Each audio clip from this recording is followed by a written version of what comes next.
Bonjour à toutes et à tous, bienvenue dans ce point de l'actualité internationale.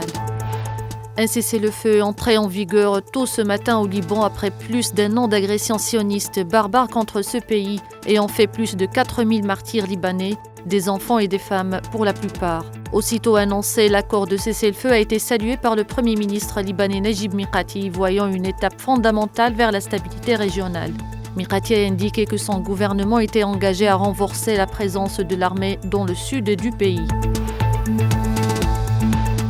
Le ministre russe des Affaires étrangères Sergei Lavrov a indiqué que la crise au Moyen-Orient continue de s'aggraver en raison de la politique militariste agressive de l'entité sioniste associée aux efforts de Washington pour monopoliser le processus de médiation tout en faisant fi des décisions du Conseil de sécurité de l'ONU. Lavrov a ajouté qu'il faudrait permettre aux pays de la région du Moyen-Orient d'occuper le devant de la scène au lieu de ceux qui tentent d'imposer leurs conditions depuis l'étranger.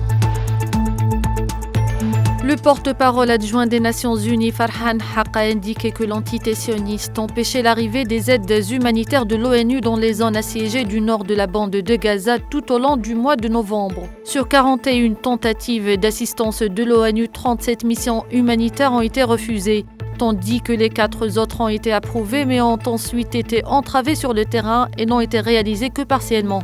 Certaines zones du nord de Gaza, comme les villes de Jabaliya, Beit Lahia et Beit Hanoun, sont assiégées depuis plus de 50 jours et sont en grande partie privées d'aide humanitaire depuis des semaines.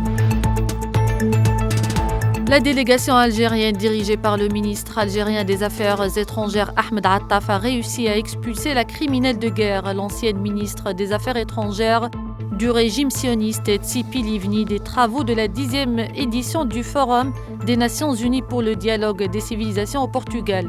Les délégations participantes ont été surprises de voir la personne concernée la veille de l'ouverture du forum, qui était censé réunir des consciences vives croyant au dialogue des civilisations et à la coexistence pacifique. Cela a poussé l'Algérie et plusieurs pays arabes, musulmans et autres nations soutenant le peuple palestinien à exiger l'interdiction de la criminelle de guerre de participer aux travaux du forum.